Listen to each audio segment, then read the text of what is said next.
Every morn brought forth a noble chance, and every chance brought forth a noble knight, deserve our gratitude, as do all the brave men who in so many ways and on so many occasions are ready and continue ready to give life and all for their native land. I return to the Army. In the long series of very fierce battles, now on this front, now on that, fighting on 3 fronts at once, battles fought by 2 or 3 divisions against an equal or somewhat larger number of the enemy, and fought fiercely on some of the old grounds that so many of us knew so well.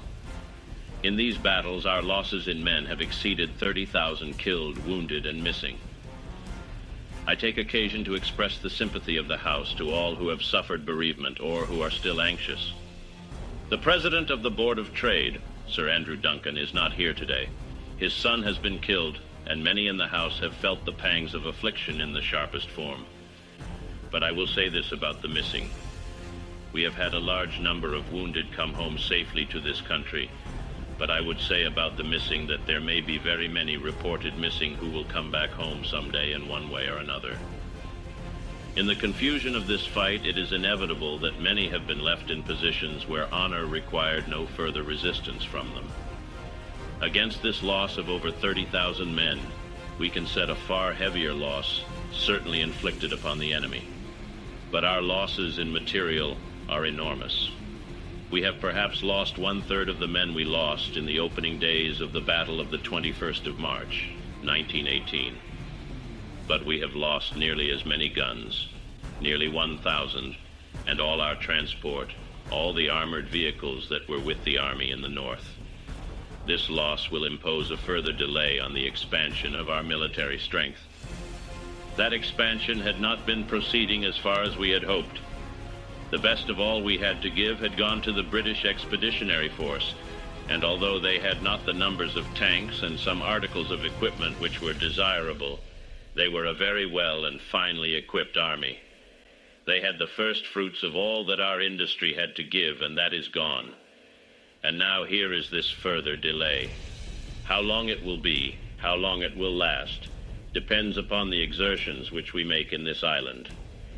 An effort the like of which has never been seen in our records is now being made. Work is proceeding everywhere, night and day, Sundays and weekdays. Capital and labor have cast aside their interests, rights, and customs and put them into the common stock. Already the flow of munitions has leaped forward. There is no reason why we should not in a few months overtake the sudden and serious loss that has come upon us without retarding the development of our general program. Nevertheless, our thankfulness at the escape of our army and so many men whose loved ones have passed through an agonizing week must not blind us to the fact that what has happened in France and Belgium is a colossal military disaster. The French army has been weakened. The Belgian army has been lost. A large part of those fortified lines upon which so much faith had been reposed is gone. Many valuable mining districts and factories have passed into the enemy's possession. The whole of the Channel ports are in his hands, with all the tragic consequences that follow from that. And we must expect another blow to be struck almost immediately at us or at France. We are told that Herr Hitler has a plan for invading the British Isles. This has often been thought of before. When Napoleon lay at Boulogne for a year with his flat-bottomed boats and his grand army, he was told by someone, "There are bitter weeds in England. There are certainly a great many more of them since the British Expeditionary Force returned. The whole question of home defense against invasion is of course powerfully affected by the fact that we have for the time being in this island incomparably more powerful military forces than we have ever had at any moment in this war or the last. But this will not continue. We shall not be content with a defensive war.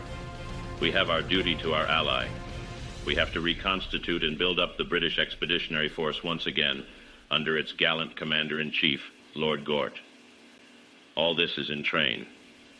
But in the interval, we must put our defenses in this island into such a high state of organization that the fewest possible numbers will be required to give effective security, and that the largest possible potential of offensive effort may be realized. On this, we are now engaged.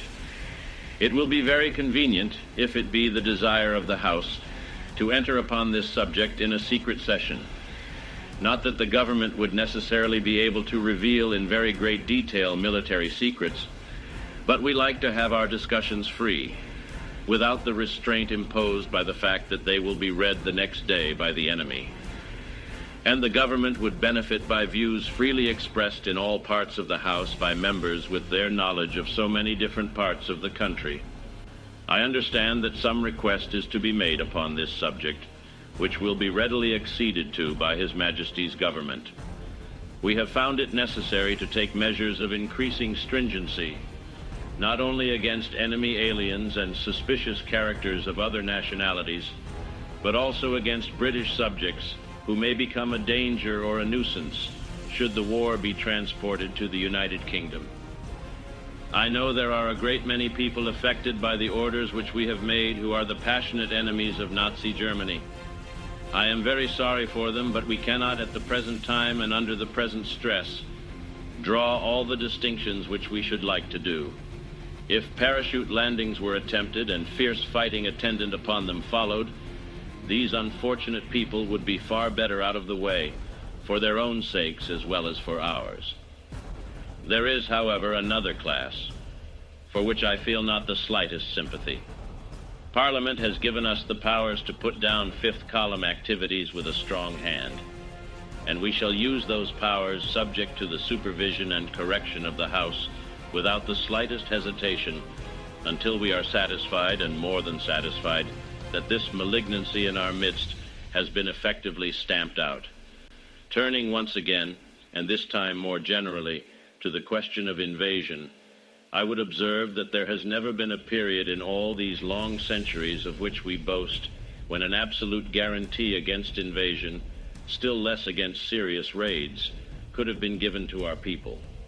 In the days of Napoleon, the same wind which would have carried his transports across the Channel might have driven away the blockading fleet. There was always the chance, and it is that chance which has excited and befooled the imaginations of many continental tyrants. Many are the tales that are told. We are assured that novel methods will be adopted, and when we see the originality of malice, the ingenuity of aggression, which our enemy displays, we may certainly prepare ourselves for every kind of novel stratagem and every kind of brutal and treacherous maneuver.